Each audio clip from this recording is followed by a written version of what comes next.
All right, guys, I think we can get going as long as I have some thumbs up here that you can hear me. Because today we're going live from my mom's balcony, which is what's happening in the background. So just give me some thumbs up that you can hear me, and we'll take this, we'll head off. What we got here? Oh, we got a nice little crew today. Oh, it'll be nice. We're only a few people, so it'll be like an intimate session, which is good because that means you get to all your questions answered, which is good. We have Ab, we have Sons of Workout, and we have Hubert. And Hubert's got a camera on, which is my favorite type of guy. Hey, Hubert, nice. So you can hear me. You hear me, right? Thumbs up. Perfect. Thank you so much. Okay, then we'll just do this thing. If we can have technology on our side, which I think we can. Oh, we have Ab as well with camera. Praise the Lord. This is going to be a great day. We're going to have so much fun. Hey. All right, guys. So let's see here. Thumbs up if you can see the screen as well. I've learned from my mistakes that I got to double check. Perfect. Excellent. I think we're off then. Okay, so you guys have shown up here because you want to learn a little bit about, or maybe discover more about the mental strength and what we call the 3 arenas. Would that be correct? Thumbs up. Because if so, I would argue that whatever the question is, being weak is not the answer.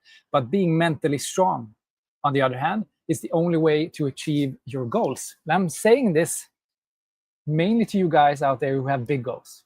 Right? If you want to play it safe in life, fine, maybe you can get away with not being mentally strong. But if you're like me, and if you're like most people who show up on this, you have big dreams, you have big things. And those big dreams require a lot from you, maybe everything you have, right? So that's why today I want to show you the 3 arenas of mental strength, and I want to show you why they are essential. And I'm going to show you why people who miss just one of these tend to not go where they want to go, right? We'll draw from famous examples like, David Goggins. You all know about that guy, and we'll have some more everyday examples as well. Right? And you get to test yourself. I'm going to run you through a quiz, which I run for the people in my community, which kind of will give you an indicator of, you know what, here's where I suck, here's where I'm strong. So you can take that information and start working on that as soon as we're done here.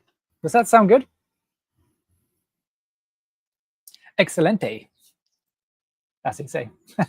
And the goal here is for you from today and forward, and hopefully for the rest of your life, become unbreakable or relentless in that pursuit of your goals, right? And we're going to break some very common myths, which might be the reason why you're stuck a little bit, because a lot of us who end up on these calls feel like we're stuck. We're doing all the things, but we're just not where we want to be. And one of the big myths is the idea of the comfort zone, thinking that as long as I leave the comfort zone, I will develop mental toughness, I will grow, and I will get to where I want to be. Right? It seems so easy, and we're going to look into why that is not really the case and why we need to tweak that model. Right? So if you do want to kill procrastination, you want to become that type of person that kind of just get shit done, right? Even when you're not feeling motivated, and you want to stay calm under pressure. You want to control your thoughts. You want to be able to focus in those high stakes moments, whatever that means in your life. Maybe it's an exam, maybe it's taking care of bombs out of the ground, maybe it's racing, maybe it's being a parent, whatever it may be. And you want to build physical resilience at a much higher level than you've done before. And you want to be able to trust yourself fully. You want to have that confidence that whenever you say you're going to do something, you're actually going to do it. Right? So if that kind of relates to you, or if that's something you want, then this training is probably for you. And I say probably because I want you to get a fair chance to realize whether or not this is relevant for you. And if you think it's relevant, I want you to commit. And if you think it's not relevant, then I think you should do something else, right? Because that's how life is. We should focus on the things that is highly valuable to us. So in order for you to see if this is valuable to you, I'm going to ask you a few more questions. And the first one is, what will developing mental strength help you accomplish? Like, what are your goals? Why the heck was this thing interesting? Right? So let me know in the chat, like, why the heck do you show up? Right? What was it with mental strength or this type of thing that made you interested? I would love to hear from you all. Since we're such a tight little community today, just 3 people, which I think is a new record for low attendance. Oh, actually, we got more people over here. Okay, sorry about that. Didn't mean to offend you guys. What would you say, Ab? Or AB? I don't know how you want to pronounce it, but wow, what I guess makes mental strength interesting to you? What will help you accomplish?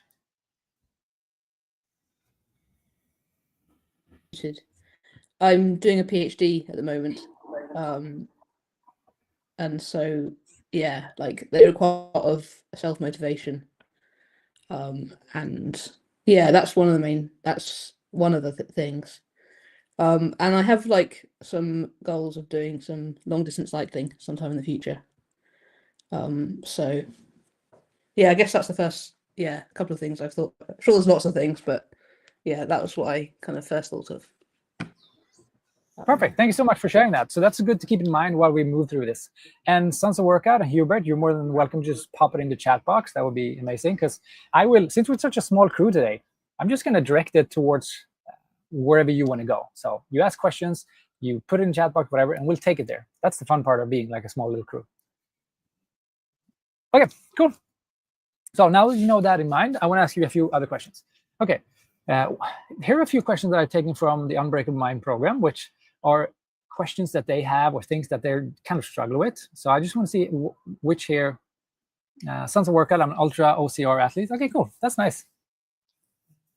Let's see if this relates to you guys. I'm going to blast through this fast. Okay, so maybe you look disciplined on the outside, but you feel like a fraud inside. Maybe you feel like you're going at 60%, right? Everybody's looking at you and they're like, oh, wow, this dude's got really, well put together. But then inside you feel like, man, there's more to me. I'm like running at 6%. And you're capable of more, right? But you're stuck kind of watching life pass me by. There are bigger things that you should be out there doing, but for some reason you're not there yet. Or maybe you have simple things, but just like struggling to get up early in the morning. Like, you should be part of the F5 a.m. club, but every single morning you get up, you just pop that freaking snooze button and off you go for another round, right? Let me know if any of this relates. And maybe you're driven to win. Maybe you have that like really competitive spirit, but for some reason you're like stalling on the things that you need to do. Right? You're stalling on the things that will actually move the needle. And maybe when you get sick or when you go on a vacation, your habits break down. It's Christmas and your habits break down and you have to restart January 1st, right? Or you get sick and then you have to restart again. Like, you just struggle to get that consistency. And this is a big one for most people end up here, that you don't need more motivation. But maybe you need structure. Maybe you need guidance. Maybe you need that support type of thing to kind of get where you want to go. So does any of this relate to you guys? If you just have one or more, let me know if that's relatable. Once again, I will use whatever you put here to make sure that it becomes as relevant as possible, this training.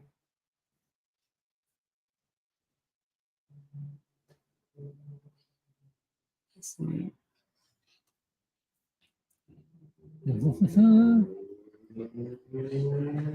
Okay, perfect. We have, I know I'm capable of more. I look disciplined. Okay, excellent. Keep moving. I've done that. Oops, sorry. So many of us have also tried like Habitify, Streaks, Habitica, all these apps, right? And we have read all the David Goggins books, and we're getting super excited for a while. How many here have read both David Goggins books? Hand up, or thumbs up, or poop emoji, or whatever you choose. How many of you guys have read both books? I think Sons of Workout, you probably read that one. AB, have you done that? Have you read both of the books or any of the books? No, none, Hubert. Oh, look at that. Okay, look at that. But maybe you have done some cold plunges. Maybe you tried that, putting yourself in an ice cold bath. And I think all of that is great. I listen to all the podcasts. I listen to all the people. And I think it's great, But a cold plunge without the stuff we're doing today, or the Huberman podcast without the stuff we're going to talk today, it's just cold, right? Like, there's plenty of ways to just do hard things. It doesn't mean that we're going to grow. But the things we're going to do today is we're going to take all the things that you're already doing and make sure that you get value from it, right? And maybe you'll have the same experience that Robin had, right? She told me, like, after decades of reading and thinking and like, experience a lot of things, this was finally the thing that made it kind of click, made all the pieces come together. So all that work she'd done before, finally just like, oh, that's why I did Aikido for 30 years. So that's why I did martial arts for whatever years. That's why ultra running has given me so many things in life. Like, hopefully we can have that connected dots type of thing today, which I'm very excited about. And the thing we're doing today, it's something that has worked for many years, and it continues to work. And it doesn't really matter what the heck your goal is. Like for Julia, for example, she won her first elite match only a few weeks after she joined us. And she had struggled for years trying to win the freaking games, but she didn't do it. Or if you want to learn a new language, like Marusa, which is ridiculous. I still can't believe she did this, but she reached B2 French level in 2 months of work. And that is all because she was able to stay focused, do the work, and develop that mental strength to consistently move towards where she want to go. Or like Rickard, who had to fire 28 people, which was a decision a lot of people would just procrastinate on, and it would become worse and worse. But he developed that strength and that toughness and that ability to take those tough decisions, right? So the things we're going to talk about, it really is a full, works in all aspects of your life, I would say. And the cool thing is, for those of you guys who stayed till the end, or for those of you guys who this is relevant to, I'm going to offer something that is really cool, right? I'm going to show you how to get the 6-week to an Unbreakable Mind bootcamp, which is usually €13.97. I'm going to show you a way where you can get it for free. Like, this is not a joke. It's just a really cool offer that I've created because, yeah, I'll just tell you later why I've created it. But for now, at least know that there is something in the end which is highly valuable if this training is relevant. So as long as you think this is relevant, stick around and we'll see what happens in the end, right? Cool. One of you guys, the most committed one, the one who interacts with me the most, I usually give a 1-hour coaching session for that person. So we just there's no sales calls, no nothing. You just get to pick my brain for an hour on what the heck the 3 arenas are and how you can implement them. So that's a pretty cool bonus as well, right? And since we're only free today, you got a 33% chance of winning, unless I pick myself, I guess, which would be pretty shitty. But relax, guys. There will be no pitch until the end. I will not try to force you into some type of program you don't want. From now until the next time I mention it, it's just going to be training, 100% honest training, right? So relax, try to learn as much as you can, and just assume for a few minutes that maybe this weird dude on the other side of this screen has any idea what he's talking about. Sounds good? Is this relevant? Just thumbs up if this is something you want to kind of stick around with for 45 minutes. If not, you have my full permission to say, you know what, I have more important things to do, and I'm going to do that instead. But if you think it's relevant and you think, you know what, maybe there's something here for me, then just give me a thumbs up. Okay, I got a thumbs up. Thumbs up here. What's the StreamYard people? We have Sons of Workout, Hubert, and Ab. We got in here. What do we got? Are you with me? Are we going to do this? I don't know. Perfect. Got it. So here's the thing, right? I'm not going to run this through like a self-playing piano. I would just create a recording for that. so it's just all up to you. Interact with me, and we'll do this together. And that's how it's going to work, right? So Hubert and AB, see what you got. And Sons of Workout, you're with me. I appreciate that. Thank you so much. Let's freaking do this. AB as well. You're going to be AB for me now. Okay, so here's the deal, right? When I left the army, I did 14 years of active service, and now I'm in the reserves. I'm still active, but I'm in the reserves. After that, I met my now fiance, Diana, which is in here. And she told me, dude, you got to teach this stuff. She said, you've done what 99% wouldn't even consider. And you did it without burning out, which I didn't realize was the thing. But looking at the friends around me, I kind of like, okay, whatever.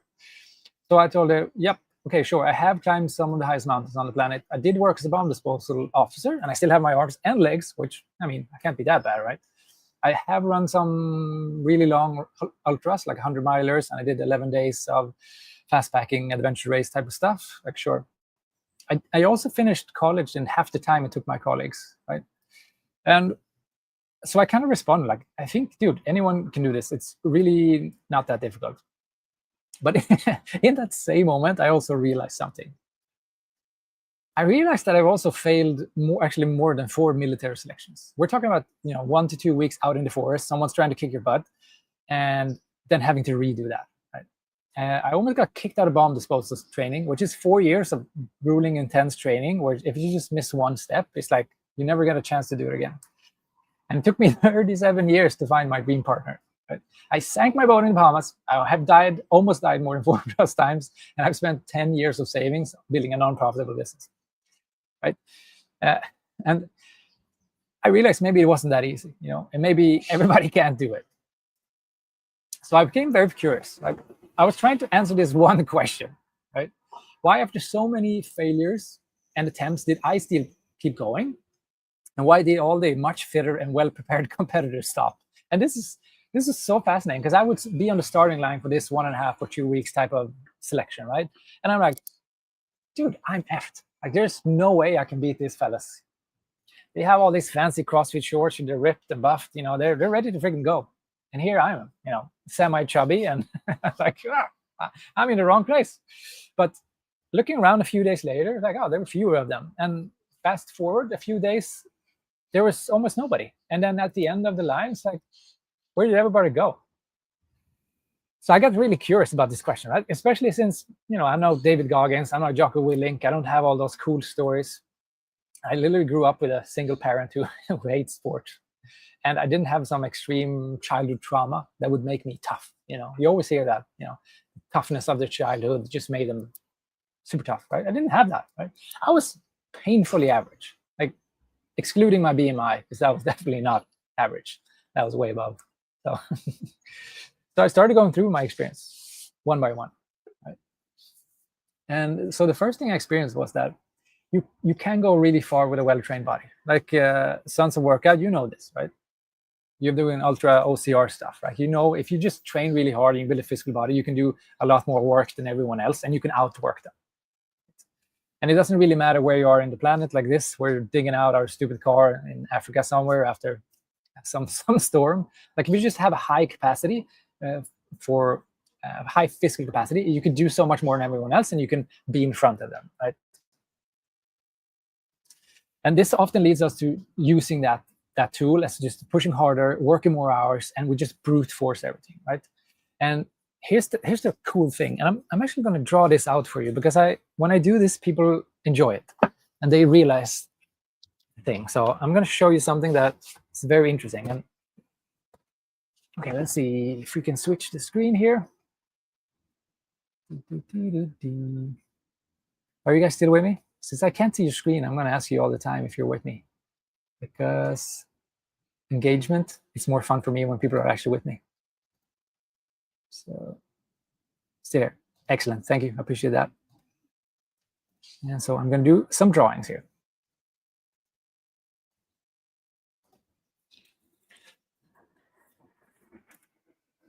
So what I see fairly often, right, is that we, especially in the military context, and if you're physically inclined, like say you're pretty physically strong, right, is that you set out to do something, and then you grow stronger by doing that, and then you're able to do something more, and that leads you to think that, oh, if I just work harder, I can do something more.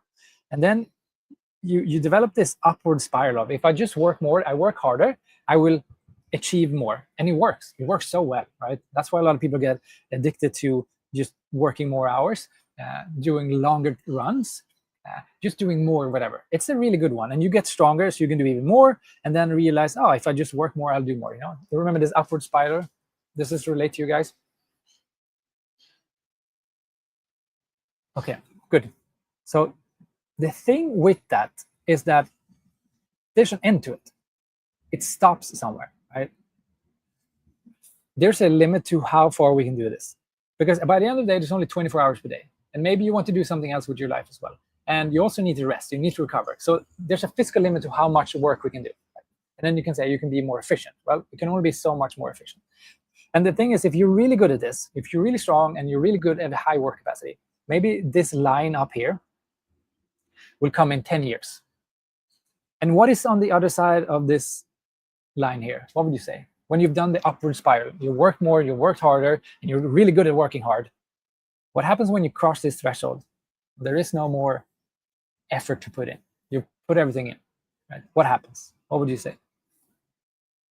Yeah, exactly. That's burnout, right?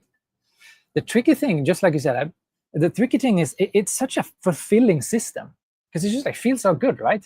You run more miles in a week, and then you can run longer races. So it just continues. Or we can do more work in a work week, and so we do more of it next week, and then we continue. But we will sooner or later hit this. If we're playing big, right? And you're here to play big, I think. So if you're playing big, you will find this. It might not come today, it might come in 10 years, but you will burn out. Like, this is what we see over and over again. I think this is one of the biggest issues we have, is that the approach we have is single-folded for a lot of us. Okay, does that make sense so far? That little tweak? Would you say that makes sense?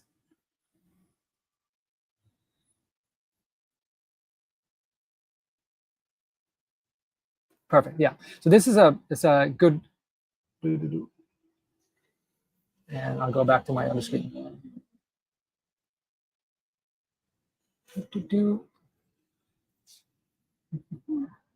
We're having a little bit of technical issues here, but we'll figure it out.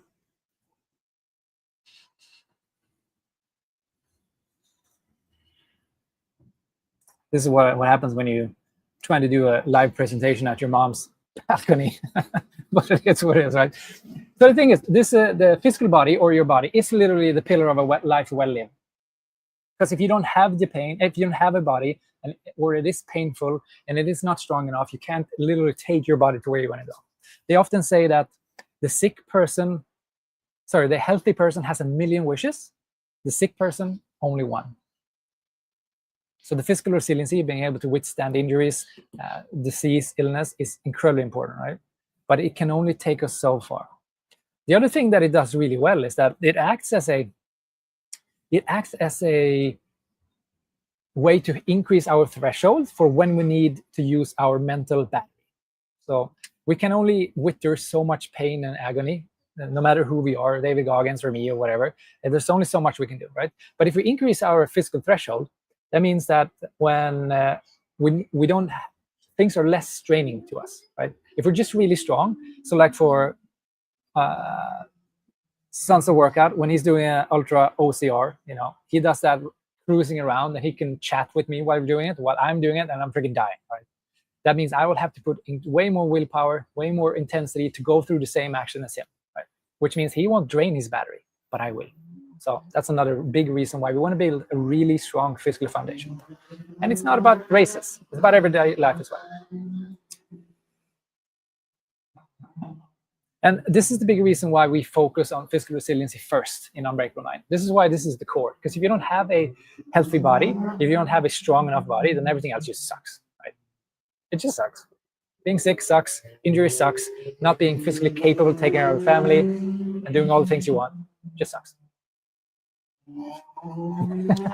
I think it sucks at least. What do you? Yeah, exactly, right? It just sucks. So that's why we focus on that first, right? That was the first insight. Where, okay, we gotta figure out the body. We gotta be physically strong. Otherwise, nothing else really matters. Nothing else matters. It's, by the way, a great song by Metallica, or whoever you knows about that song. Okay, so let's have a look at where you're at here, right? We're gonna do a quick test. It's gonna go through something like this. I'm gonna present to you a statement.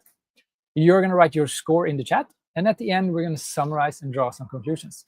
And you'll see to the top right here how you're gonna score it, or up here, I guess. So that'll be, if this is very much like you're going to score 3 points. Somewhat like you, 1 point.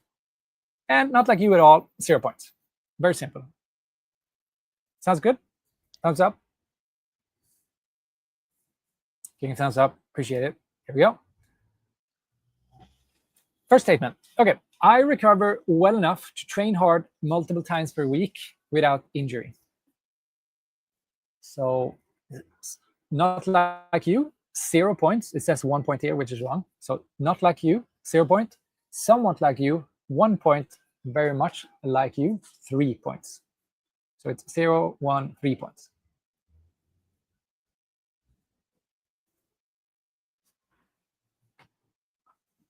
Not like you, nice.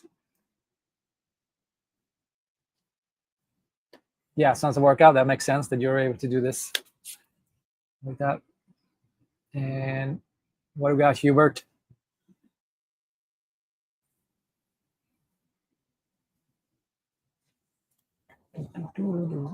Right, next one.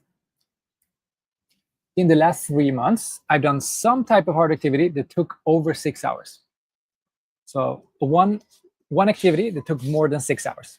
The activity in itself doesn't matter as much as it was a type of long-term activity. So if you're biking, or you're, I don't know, chopping wood or whatever, it needs to be a little bit longer. Very much like you, 3. Not like you, 0. Excelente. And the last one. My body feels durable and dependable in everyday life, as well as during competition or challenges. Right? So it's durable and dependable in everyday life, as well as during.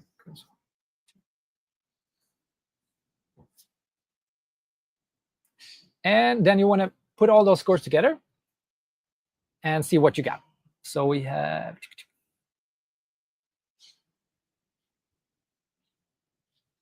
Oh, welcome back, Hubert. So what's your combined score here?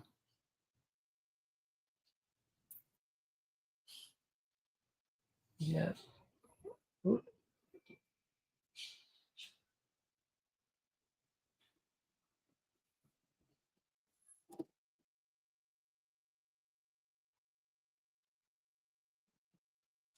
So yeah, you just want to put like whatever you got on each one of them, put them into one, combine them or summarize them, and just let me know what's your combined score here.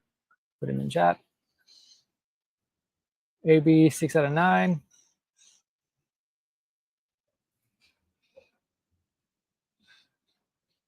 Sounds workout 9 out of 9. Nice. And let's see what Hubert. Sorry, 8 9. Nice. Perfect. Okay. Here we go. So the second thing I realized after this, right? So a big surprise that we need a physical body to move things, right? Oh, big surprise. No, maybe not. But I learned a few concepts behind why people would burn out. And I think that's the main takeaway I had. But the second thing that I realized was that the most difficult situations in my life, or from the things we talked about before, required something other than brute force or physical strength, right? It was when I faced difficult decisions where there was really no good option. Like either I would help someone and that would be a shit show, or I would not help them and I would have other issues. Or when I didn't know what was going to happen. Sometimes you have the blessing of the military that they will put you through things which, you don't know what's going to happen. Like this, they put a hood over your head, and then off you go for some exciting times with the military. So, and you have to deal with that crap, and there's no brute force out of it, right? Or when there's a colleague of mine and you need to have one of those really tough decisions when your entire body and mind is just saying, skip it, let's do something else, right?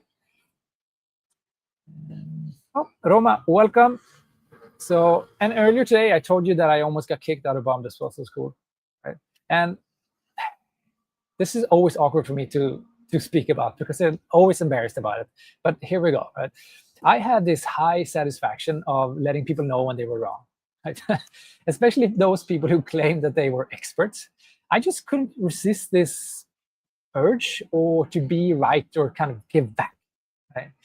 And the thing was, even if I was right in the fact, my communication was reactive and not active, right? And that's the thing that I really want to show you, because this is such a, if you can understand this concept and you can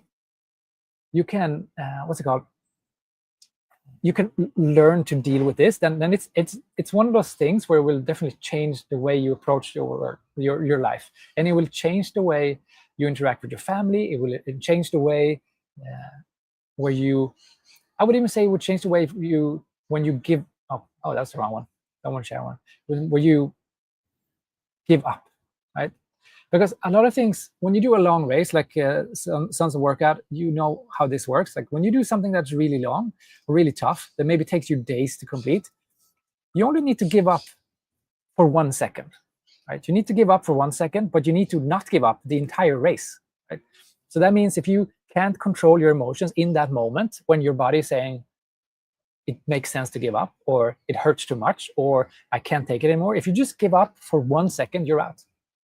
If you make the wrong decisions one time, then you're out. But you need to make the right decision over and over and over again, right? And that's what makes it so difficult.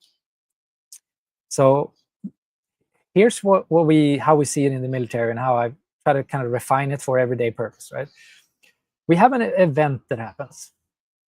And the event I'm going to run you through now it's a very everyday situation. So it was just down here.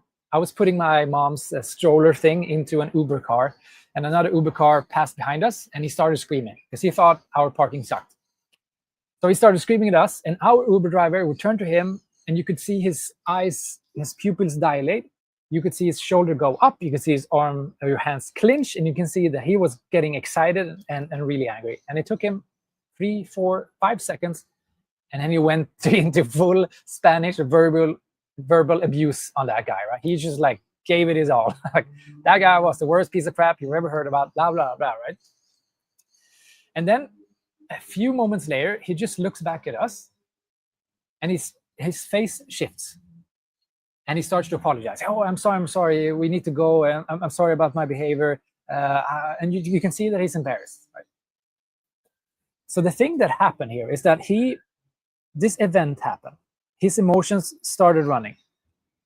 And then something switched in him, which is what we call the switching point. And then he had another type of behavior after that.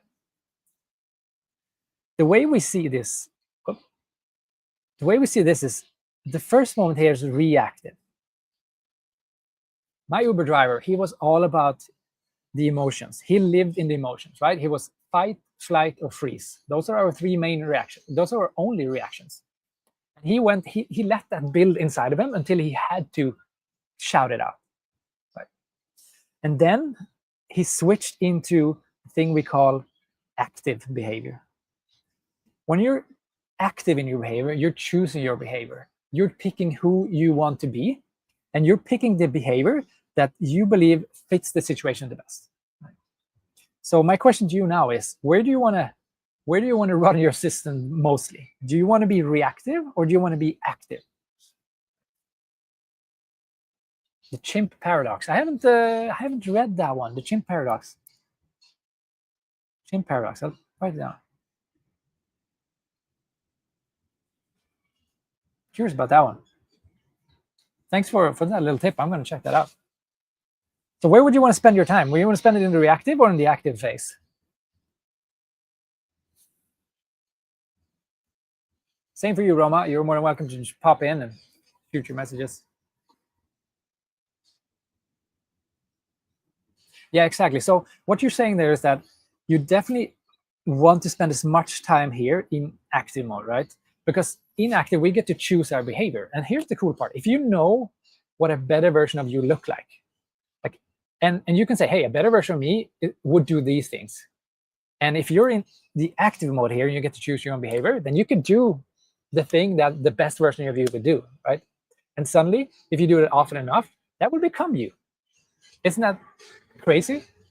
And that if you do that over and over in time, you will become that person who does the thing that you want to do.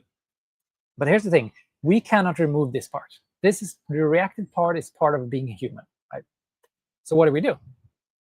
Well, here's the cool thing. Here's what we actually do. And here's what a lot of the training in the military, why it is the way it is, or what we're trying to do. We're trying to take this thing, and we're trying to move this X as close to the event as possible, right? So we want to minimize the time we spend in reaction.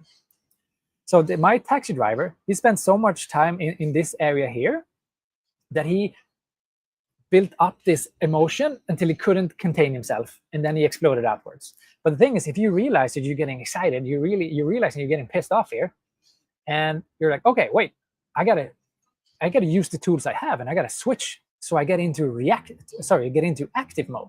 If I can do that as soon as possible, chances are that I will not get an outlet for me being a piece of crap. Does that make sense so far? You guys with me?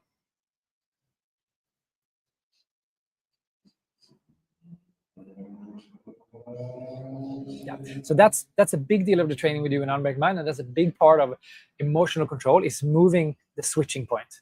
Right? We can never get rid of our reactive feelings, emotions. They are what they are, but we need to shorten down the time. That's how you make really good decisions. That's how you, when you're in your ultra race, when you're doing endurance racing, that you don't just have that half an hour of a shit show and give up. Right?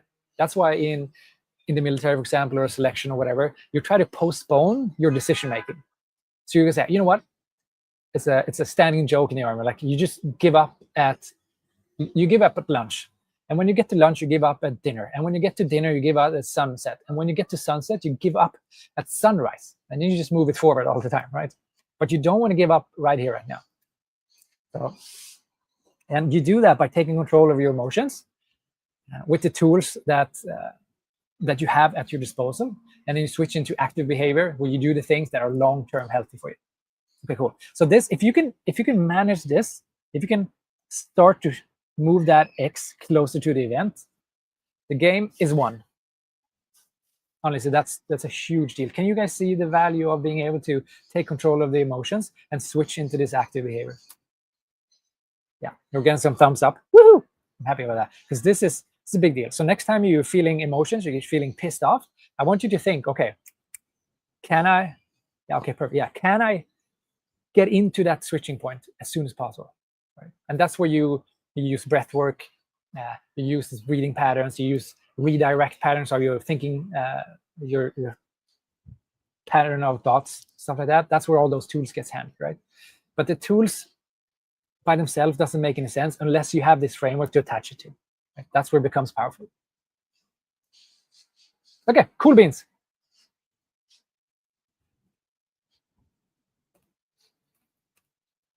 So that's a good thing. We really need to have that in the back of our mind as we move through this stuff. And there we go. And so the reason why I'm telling this is because I discovered this when I almost got kicked out. Right? I was that Uber driver, but instead I was at a bomb disposal school. Right? I lacked that self-control. I wasn't able to see the switching point or have any tools to switch from reactive to active. Right? And I was this close to get kicked out, and rightfully so. Like, you can't have a dude fiddling around with bombs who can't control his emotions. It's just a bad deal, right? But I was able to figure that out, and I stuck to the end, and I got my evaluation, and all was good. But this was the thing that made me do those things that most of my classmates never passed. Cool. So mental resilience, or this mind component, it's all about this self-control, this emotional control, and it comes down to making decisions over and over again. Should I eat that piece of candy? Yes or no? Right? You have to say no 100,000, but like 100 times per day. And this is such a big part of who we are. This is the world we live in, right? If we can change our thoughts, we can change our lives, right? If we don't overreact and tell people they're pieces of shit, so we have to regret ourselves 10 minutes later, that really changes the way we interact with people and how we see life. And for a lot of us, this is the difference between surviving and thriving in life. Yeah. And if you lack this, as we talked about before, you will be reactive. You will make decisions not based on long-term benefits, which might relate might lead to a DNF, or might piss people off that shouldn't pissed off. Right? And the long-term problems is it leads to bitterness, depression, and a really tough life. And we've seen this over and over again for the people who don't take ownership of their own emotions and their control of their lives. They blame it on the situation. They blame it on the taxi driver. That's the reason why I'm pissed off. That's the reason why I had to give back, right? They hand over everything to someone else, and they become bitter because the world isn't the way they want them to be. And that's the reason why they're the way they are. Right? So I'd rather have you take extreme ownership, as the Jocko Willink book says. And even if it's not true that you can own everything, I think it's better to be on that side of the spectrum than being a victim of your circumstances. And I think here's the thing, right? A lot of people, they go pretty far. Like, if you figure these two things out, you go really, really far. And that's why I think a lot of people stop here. They see mind and body. That's why you see it on every freaking gym everywhere. It's like strong body, strong mind, and whatever. Some might add spirit, but that doesn't cover all, as we will see soon. But this is why people stop. They go really far. But there is something that's missing. But before we look at that, we're going to do a quick little testy test. And the idea is the same as before. 3 statements. Not like you, 0 points. Somewhat like you, 1 point. And much like you, 3 points. So when something stressful happens, it could be an argument, a deadline, you wanting to quit during a race, you can calm your thoughts within seconds or minutes. So timeline here is very important. If you can do it within seconds, then that's a big deal, right? If you can do it within minutes, that's usually fine, depending on situation. But if you can't do it within minutes, we're talking like, it might take a day to get over something. You might get something might happen to you in the morning, and you just like, it sticks with you, right? And you can't let it go. Nice. Perfect. And Hubert and Roma, are you with me? Next one. If I tell myself I'll wake up early or no phone until after training, I will actually follow through within minutes. Yeah, nice, Hubert. If I tell myself I'll wake up early or no phone until after training, I actually will do that.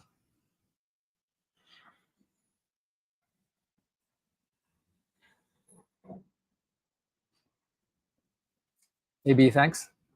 I wonder if it's AB or AB. Is it AB or AB?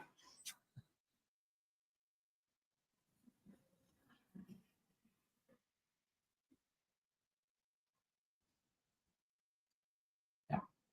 So let's see here. Sons of Workout, when you say 2, do you mean someone like you? Like a 1 point? Cool. And the last one. 3, I rarely avoid a tough conversation, workout, or things that scare me. The key component here is scare you. I'm not saying if they're tough or they're hard. I'm saying if they scare you. They give you a little bit of fear, a little bit of anxiety, a little bit of doubt.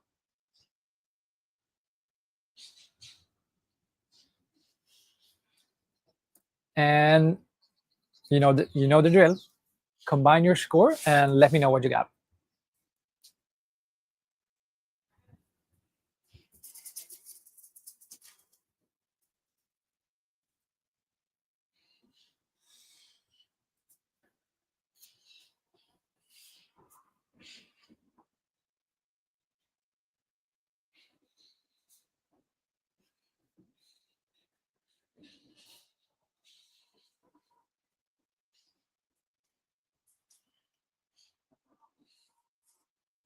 Five, 9, thank you.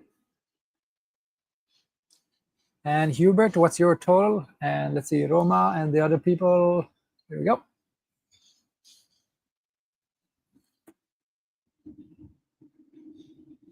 Yeah, no, you're all good. No worries. Yeah, so the reason why I'm saying the names of the people in here is because that's the only names I can see. Everywhere else, it's just anonymous. So that's why we have some special treatment here. Hubert, 7 out of 9. Got it. Oakley dokies. Okay, let's blast on. So by now, I just kind of gained some very deep insights, I would say.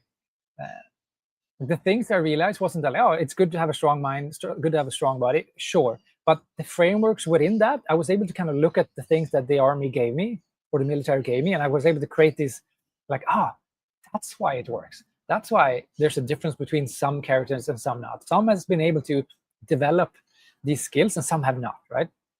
But there was still something missing. Because what about the days and month, or when life just sucked, when I was in a slump, or when things didn't really go as planned, right? I was still able to kind of move on, and it didn't have anything to do with me because I was out. So this mind-body formula, it isn't enough, right? It's lacking something. Oh, no worries, Roma. Whatever you can do.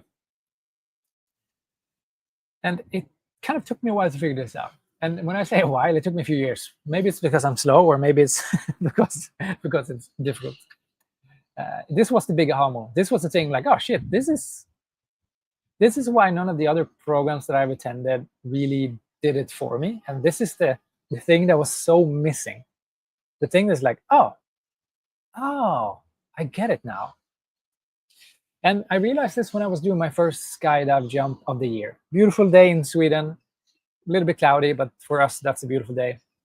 I go up in this big old Cessna, and I take my first jump for the year. Off we go. Life is great. Open up my chute. I look up, and it's just a bag of crap on top of me. Like all the not the wires, but all the lines go into like a wrapped paper bag or kind of plastic bag of doom, and I'm falling down to the ground, and I'm like, well, still have time, right? So my little watch is starting to approach red. Red means, it's getting close to the ground. So I'm falling down, but it's like, okay, I pull apart, I kick, nothing happens. I do that a couple of times. I realized, well, it's not much to do. It's you do this or you die, or you do this and you succeed. But either way, there's only one thing to do. So I do that.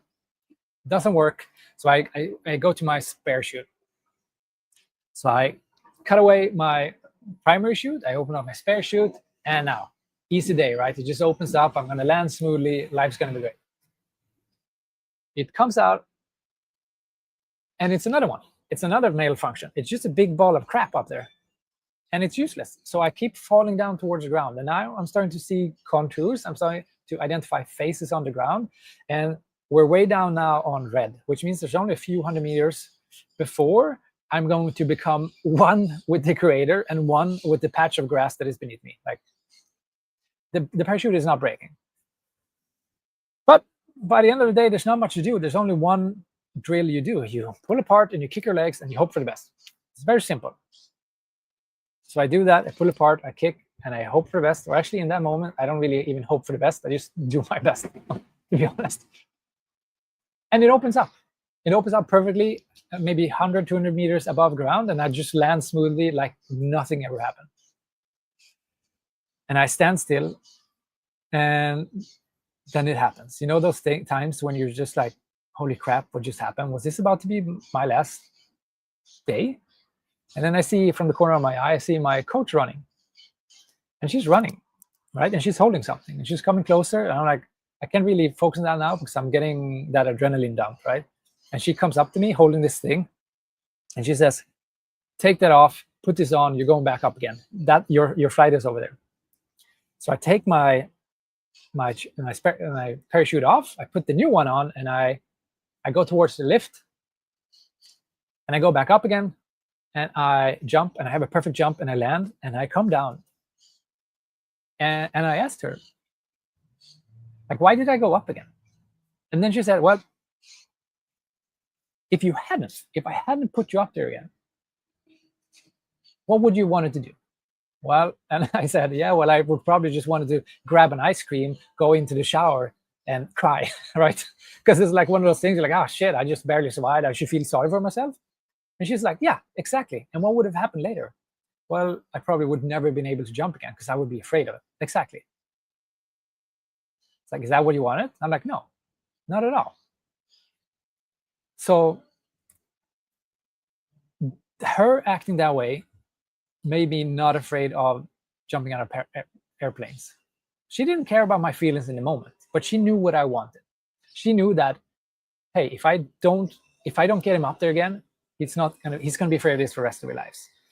And she looked at me. She saw me coming down, and she saw that I did everything correctly. And she knew, okay, it's not him, it's something else. And that something else is not up to him, so we just need to get him up again. And thanks to her, I was able to do these things again. You know, this is a few weeks ago in Chamonix when I was doing parapente, which is, if you ever go to Chamonix, France, and you get to do that, please do it. It's amazing. So what the heck am I telling this thing? Well, the third thing that I realized is absolutely vital, that very few people mention, and almost nobody trains you in, surprisingly enough, is the team component. Like, there is no way to move through life consistently if you don't have a strong team. It just can't do it. Like, there will be a day when life sucks, when you're down, when you don't have anything. And if you don't have a team, a well-developed team, whether it's your family, your friends, or work, then you're screwed. I promise you. And I think some of you can already see this. You know what? People don't want the best for me. They want the best, what's best for them. You know, even if our mom, we love our moms, right? Maybe sometimes they're not the best teammates because they want us to stay safe. If my mom was at that parachute landing place, she would have said, hey, take a breather, relax, right? But a real teammate, a real friend, someone who wants the best for you, for what you want, will tell you to get back up there, right? So a real teammate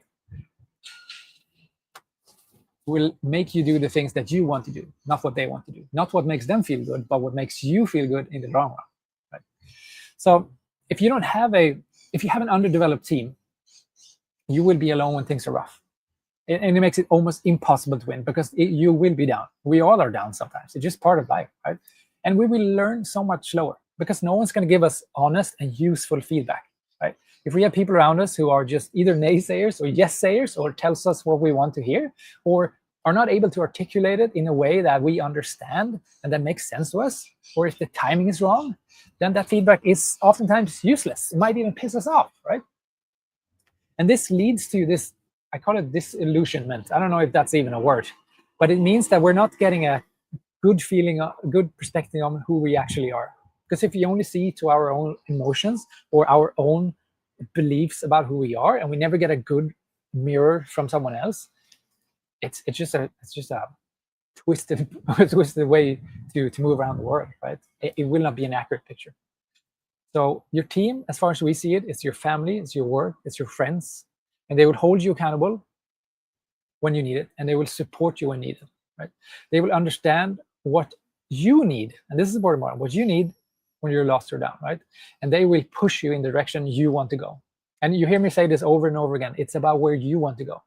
Okay? That's what a good team does. A good team doesn't make you feel comfortable in the moment. They make you feel proud in the long term. So the old saying is true. It still stands. If you want to go fast, you go alone, right? But if you want to go really far, you go with a team.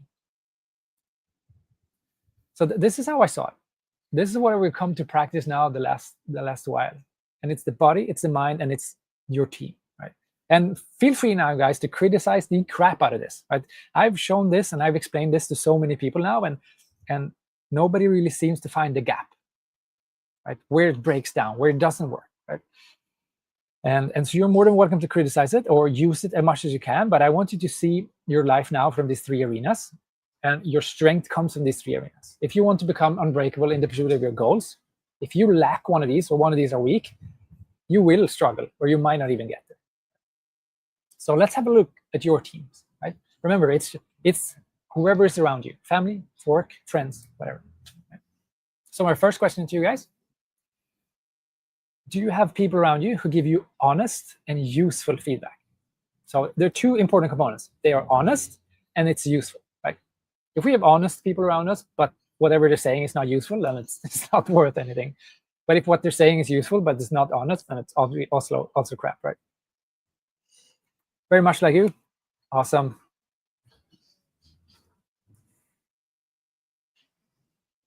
And AB1. Nice. Oh. And let's see, did I get you, Hubert? Got you. Okay, next one. Number 2, I have people around me that understands my goals and pushes me to do what I want, not what they want me to do. So they understand your goals and they push you to do what you want. And this is also important. They don't focus on what they want you to do or how they feel if you go after something.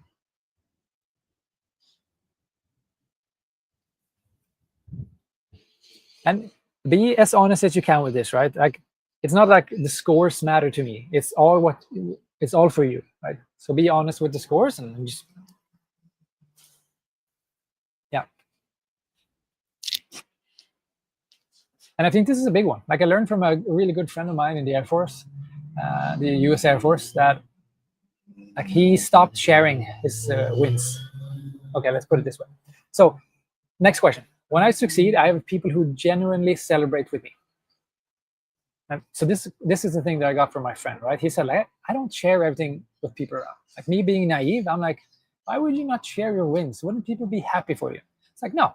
People will even be so jealous that they will put sticks in the wheel for me, right? And of course, I get it, right? But this is really important. And this is a good test of the people around you. If they genuinely become happy when you achieve something or you move towards something that's helpful for you, that's a good indicator that they're a good part of your team. But if you have told people that, hey, I want to stop smoking, and people offer you smokes, then, I would probably not see that as the best teammate on the planet. Let's put it that way. Okay, and now put it all together.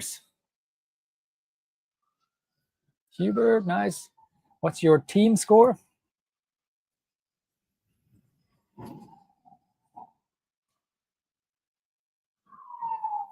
Maybe 4.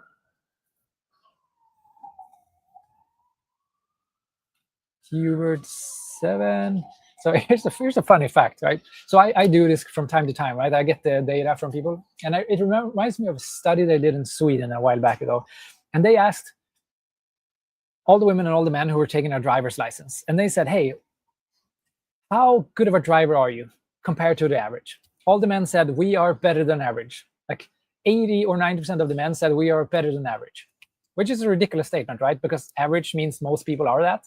So all the men said, "We are way better than the average," which just doesn't make any sense. And then all the women said they scored themselves lower on that, right? So it's good to have that in perspective, that on a general population, me being a dude, I'm going to overestimate my ability, right? I'm going to say that I'm better than I am compared to the average, right? And it's also good as a woman to know, on average, I might score myself lower than the average population. And so that's just good to keep in your back of your mind, especially since I see the same pattern of the trainings I run, and I'm not sure that it's always always correct. Cool. Okay, got it.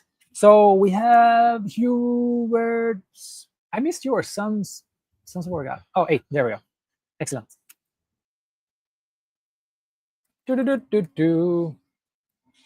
So let's have a quick look at the conclusions. And as you know, guys, this is not the high level scientific test, but I have taken these questions from scientific tests, such as Angela Duckworth's grit test, from some can't remember the name. Whatever, some other studies, and I've taken it from our community. I've looked at people who are the most mentally strong. I've looked at their behaviors and the teams they have, and then I've taken that and turned it into questions. So if you score 0 to 4 points, this is probably the thing that you should immediately work on, right? If you scored 8 to 9 and you got a full jackpot here, then this is probably the thing that works really well for you. The sneaky things is, because the extremities we can usually figure out. They're usually pretty easy to understand. But the middle is the most interesting one, I think, because the middle is where we might not be where we want to be, and we might not see the downsides until we get really tested, right? And if you have a long, ultra OCR going on or something like that, then you might figure out that you are not as strong as you thought you were in that moment, right? And we don't want that. We want you to test how strong you are before, so you know you're prepared. But this will give you kind of a direction of where you guys probably should start working on, like what arena should be your priority. So do you guys have your scores still, or should I share them with you? So I have them here if you want them later. Usually I send them out to you. Yes, guys, it's perfect. Okay, with that in mind, now that you're giving yourself like a little bit of, okay, did that raise any insights about yourself, or any thoughts or questions? Is there anything like, shoot, or yeah, cool, heck yeah?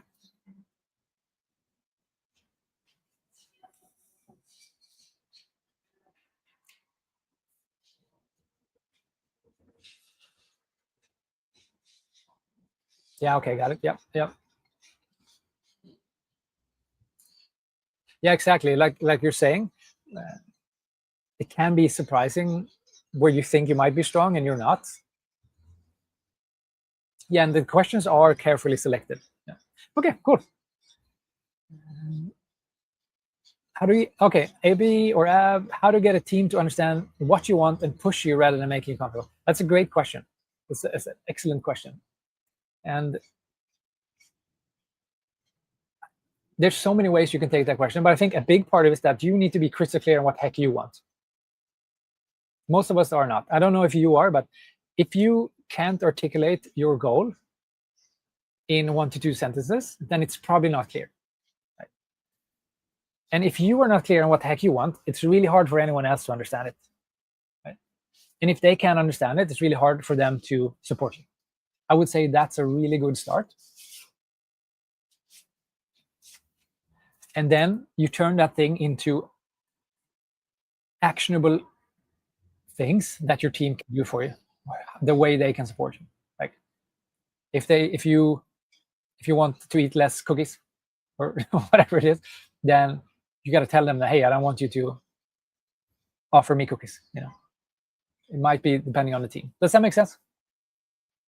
You just give me a little nod and yeah. Okay, perfect. So it's hard to say in this situation, but that is a great start. You got to get clear on what the heck you want. Then you got to be really good at articulating that.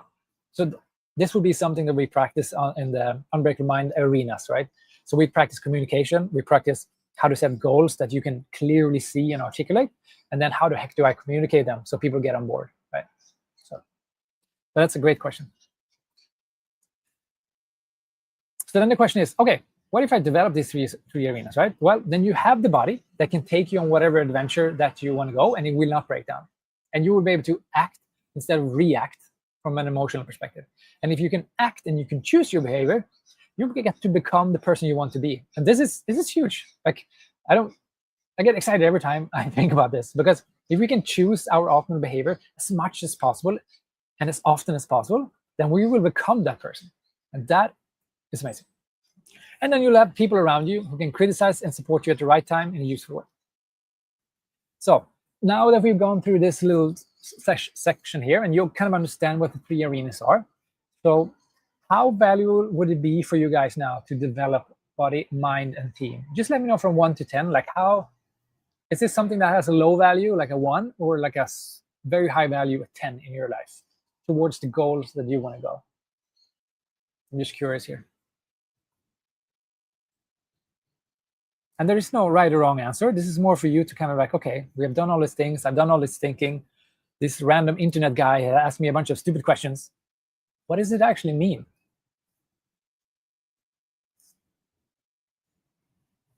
Hubert is a 6.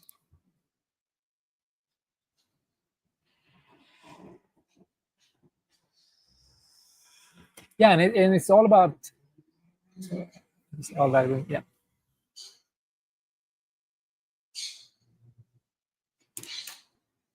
And Sun's a workout. Let's see what you got.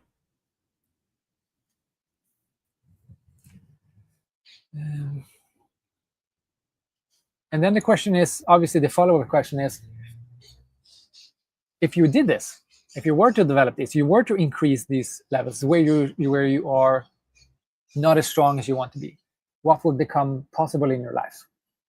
And this is my favorite question. This is the one where I like, if you want to answer 1 question on this entire training, this is the one I would love to hear from. Like, if you do this, if you develop the 3 arenas, and you become strong where you now might be weak, what would happen in your life? What will you be able to do, achieve? What dreams will become real? How will your everyday life change? Like, just give me something here. I think this will be a big gift you can give to me.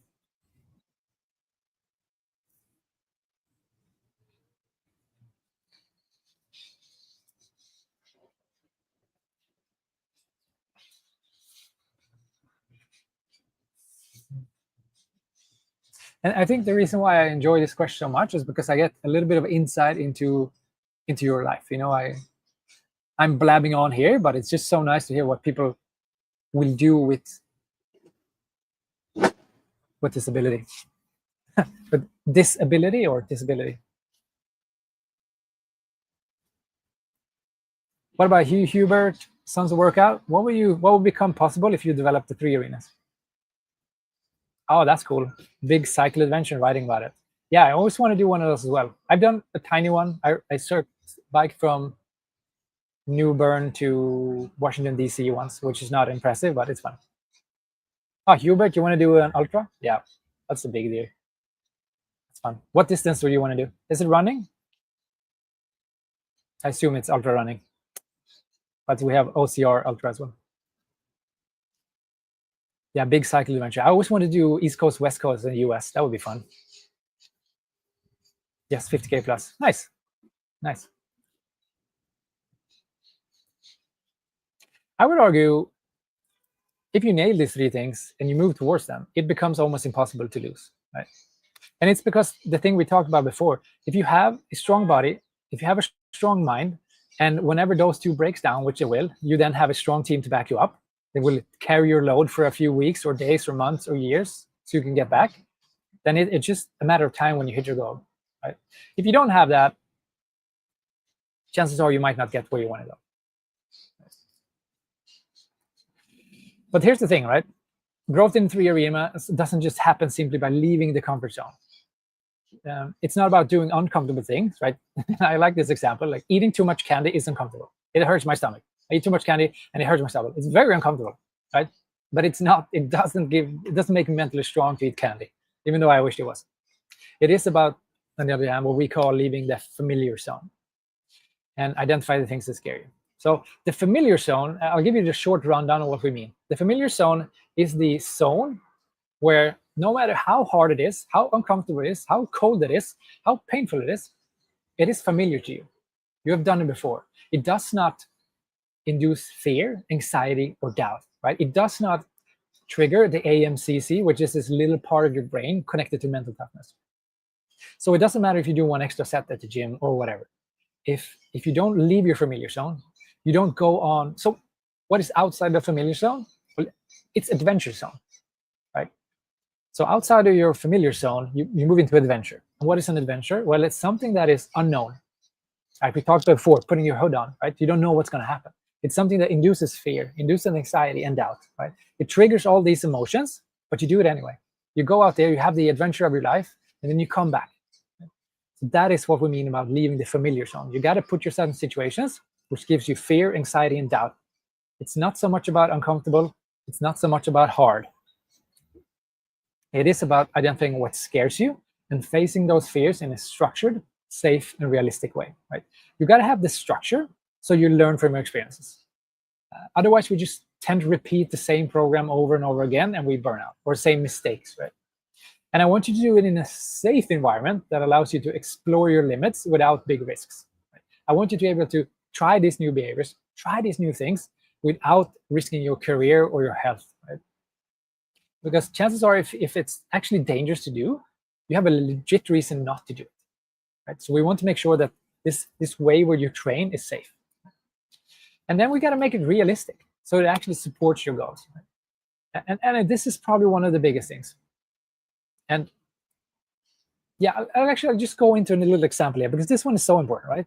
We are asked to learn how to relax, how to emotional control by going to the yoga studios. This is me asking AI to generate a yoga studio with whale song in the background. That's why there's a whale there, sitting on a yoga mat doing a pose. We're asked to stay relaxed, calm our breath, right? And then we're asked to build this mental toughness or this grit by going to the CrossFit box, doing one more rep, lifting heavier weights more often and with more sweat. But the thing is, like, anyone can do that. Anyone can do one more rep at the CrossFit box, or anyone can find calmness in this lavender-scented yoga studio. But life's toughest moments, they do not play out in centered rooms with cheering crowds. But they do, on the other hand, happen, at 2 a.m. at kilometer 90, when everything hurts and the thoughts of quitting starts to make sense. And you get to translate this into your life, right? What I'm trying to say is that it doesn't happen under perfect circumstances. It happens when everything freaking sucks. When you get that phone call that your mom is sick, or when you get that notification back from whatever, that they broke up with you and life just sucked, right? Or when you approach a car accident and there's blood everywhere and people are dying and you have no training to deal with it. And it happens when the pressure of real world consequences, it doesn't leave room for a 5-minute meditation. Like, life doesn't ask you to just sit down and relax and listen to music. The most intense parts of our life, they beat the shit out of us. They want us to go now. So here's the thing, right? What if there was something out there, something magical out there that could give you all this, the structure, the safe, and the realistic training? Right? Would you want that? Would that be valuable in the pursuit of your goals? Something that could train you in the 3 arenas, something that can develop your mind, your body, and your team in a structured, safe, and realistic way, so that whatever you do, it builds the skills you need to work towards your goals. Would that be valuable? Would that be something that you want in your life? Thumbs up, thumbs up. No poop emoji yet. I'm happy about that. Right. Yeah. Someone sent me a poop emoji. I like that. I mean, that is literally why I created the Unbreakable Mind path. And I created this for myself. That's how it already started, right? So we run through the mental strength challenge, where you get to understand who the heck you are, where you're strong, where you're weak. The test we've done today is just a micro thing, right? We do a 2-week test to figure out where we're strong, where we're weak. We move through physical resiliency, mental resiliency, the team arena, and then we put all of those pieces together into one big challenge where you get to test it, right? You get to test all the skills you've learned to see if you actually can handle them, right? And if you're lucky, you fail and realize, oh, here's my limit. And if you're unlucky, you realize you pass the test and you realize, oh, I still don't know what I'm capable of. Damn it, right? So, and I did this because I for myself, when I left the army, things just like went downhill. I lost the structure and everything, right? And now I started offering to other people. I started offering to my friends, like, let's do it together. It's fun. I mean, it wasn't fun, but it was valuable. Let's put it that way. And the big reason here is I want people to finish what the heck they started. I see so many people with great ideas. They start out, but they don't finish it. And I see them 1 year later, and I'm like, dude, how did that go? How did that 50K race go? Like for Hubert, right? And they say, I got a knee injury, or I got a shoulder injury, or whatever random excuse, right? But I want you to finish what the heck you started. That dream, I want you to go towards it.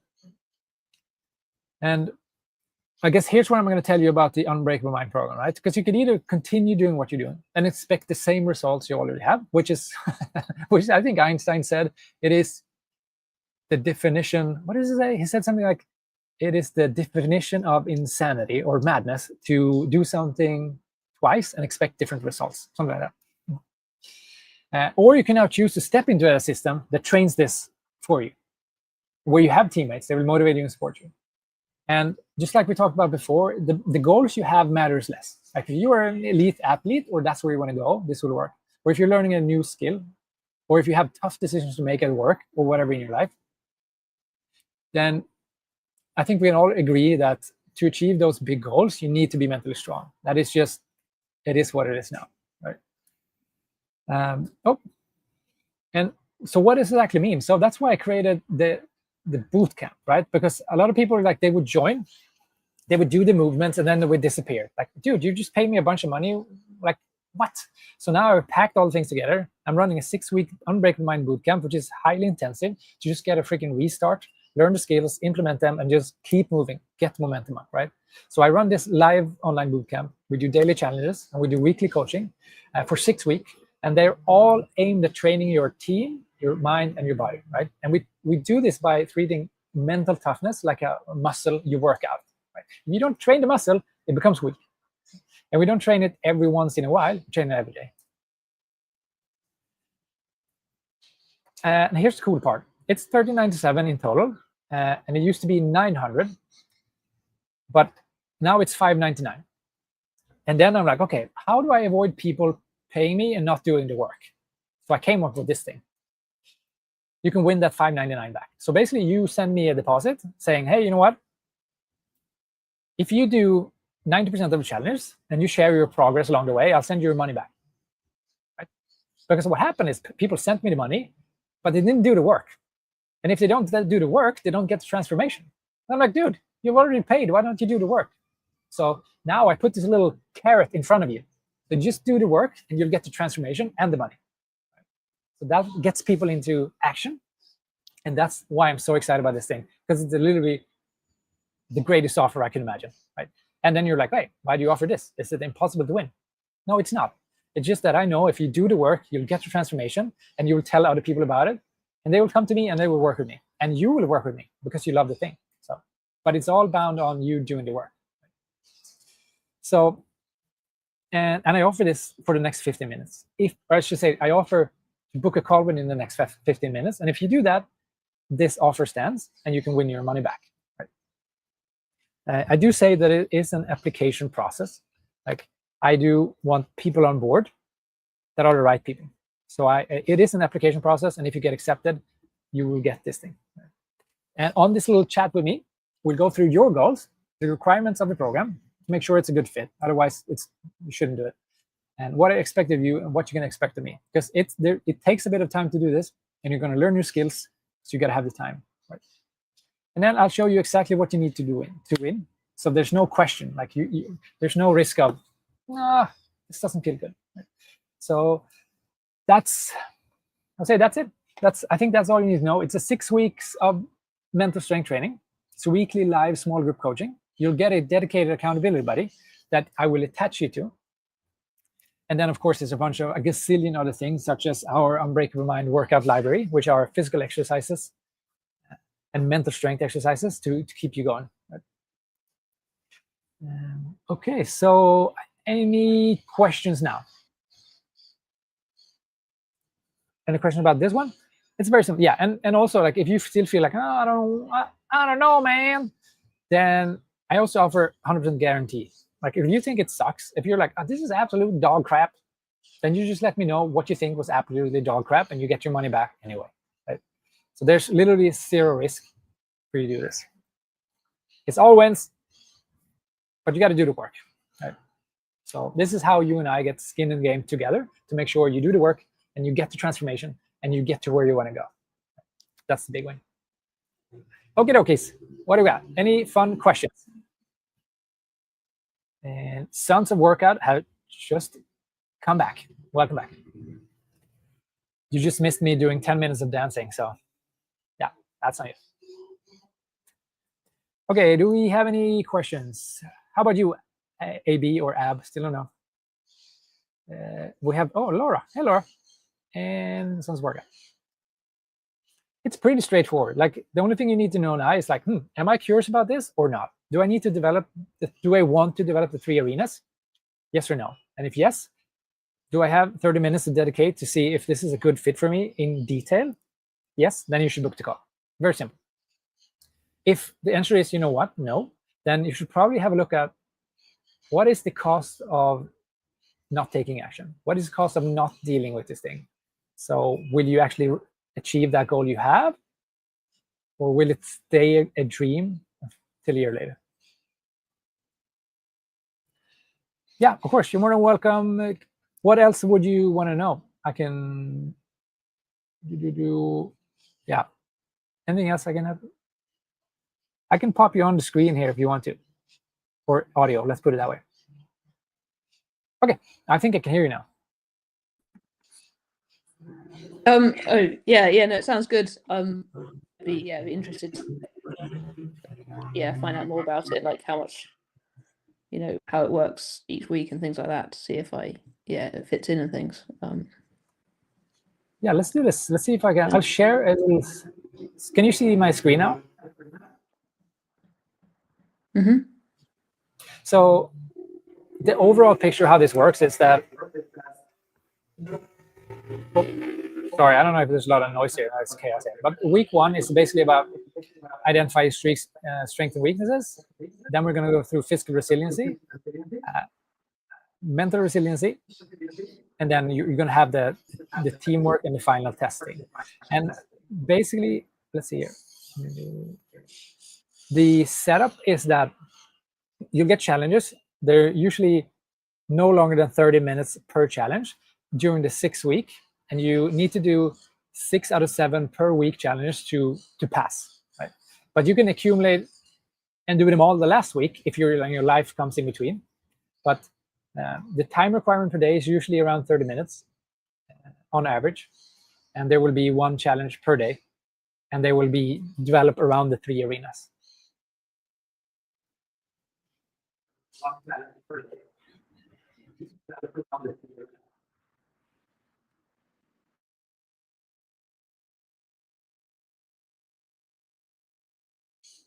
Was that an answer to your question, or is there something more specific that you would like to know?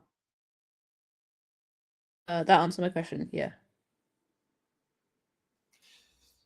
And yeah, it's all action oriented, right? So it's all about getting you to do things, experience things, live things, and then you're going to be tasked to debrief. So a debrief is what we call like an after action review. So it's a quick, like, what the heck did I learn from this, right? And that's where we connect you with the other teammates to make sure that you learn from each other as well, and you have your own teammate to work through, right? So it's all about doing things in your life. So when we're talking about the team component, you're going to be asked to actually interact with your team around you in your family or at work, right? So you get to do the things. It's not about learning theories or complex neurological science. It's about doing things in real life. Do you have like an example of like what a challenge would be involving team and?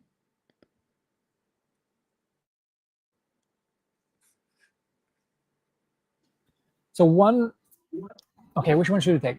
There's a whole bunch of them, but one example I created is that we do one challenge which is about saying no. So it is about respect. I guess that's more of a time challenge. So maybe that's a bad example. But give me a second here. I'll actually pop something up.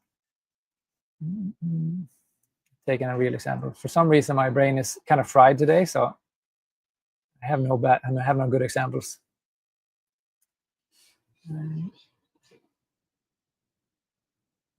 Oh, here's one. Okay, so one example that we do is that I'm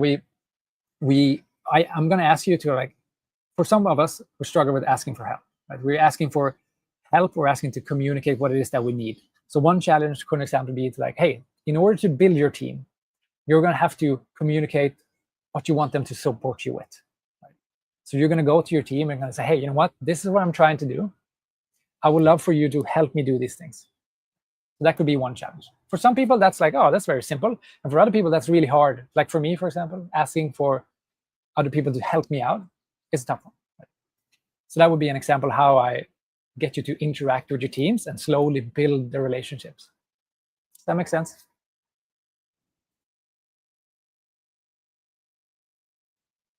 And then from that, you will debrief. You'll say, okay, you know what? When I did that, I felt awkward, or I felt really good. And when I did that, that person responded this way. I wonder if next time I should formulate myself differently, or if I should, if there's anything I can do to improve.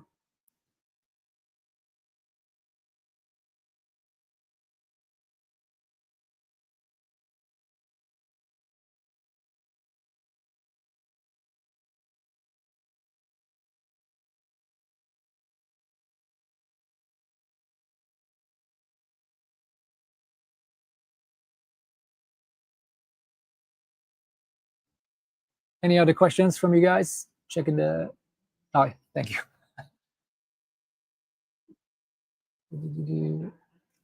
All right.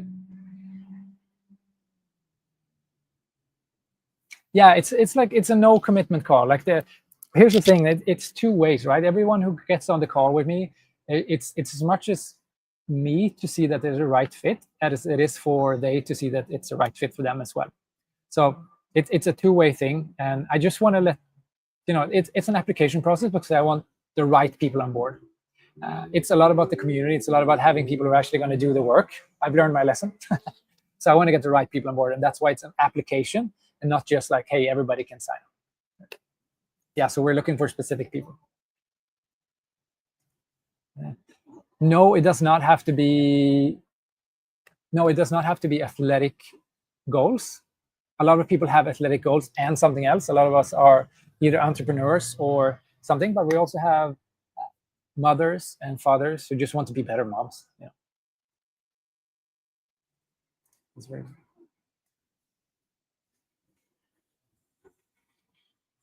Yeah. Yeah. Cool. All right. Did anyone book a call with me? Let's see. Agne, Davorin. Here we go. Oh, shoot. Sorry, my bad. Yeah. Yeah, because in StreamYard, you can't see the link, but I should probably, I'll put it in here. So it's unbreakablemind.co/book. Gabriel.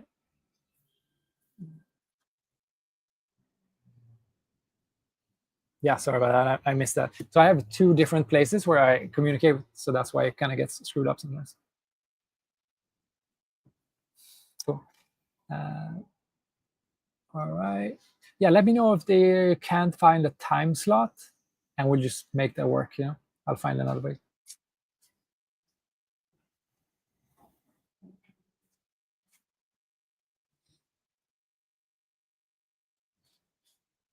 All right. Let's see, anything else? Yeah, no, it's pretty straightforward. You're going to get clear guidance on what to do, and I want you to succeed, right? And I'm telling you this because people think that like the deposit is some type of trick sometimes. And like, dude, no, It's literally because I want you to do the work. And if you do the work, I know you get the transformation. If you get the transformation, then I know you're going to want to continue. It's very simple, right? So I do everything I can to get people to do the bootcamp and do everything they can. I give them all the incentives I can, monetary incentives, support, guidance, accountability, just to make sure people do the work, because if they do, it's life-changing. At first, I was like, I wonder if this is valuable to people. You never know when you do something new. But after a while, you realize, oh, wow, this can really change people's lives. So I feel confident with that now. Booked. Oh, nice. Sounds a workout. Excelente. I didn't even know you were with us, but here you are. Okay. Sounds a workout. Excellent. And how about AB? Are you going to hang out with us as well? Hang out with me as well?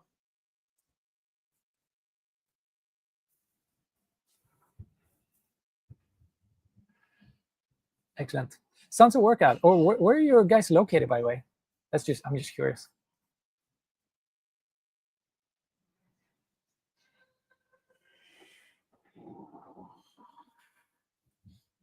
Here.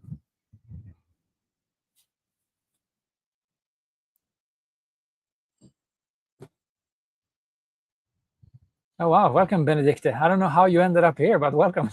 We are at the end. Thank you so much. Okay, guys, if there's... welcome. I'm going to pop you on the screen here, Benedict, and because everyone else, thank you so much for showing up. I'm just now going to close this thing down, and everyone who wants to stick around for a few minutes and just hang around and give a chat, I'm going to talk to Benedicte a little bit and I'll see you so you get caught up. But thanks a lot for hanging out, and I'll see you on the calls for all you guys who have booked. And yeah, whatever you do, keep training, keep building that mental strength, and go the heck where you want to go, right? Life is amazing. So thank you so much. Okay, Benedicte, let's have a chat. I want to see how you ended up here now at the end. I wonder if I can put you on.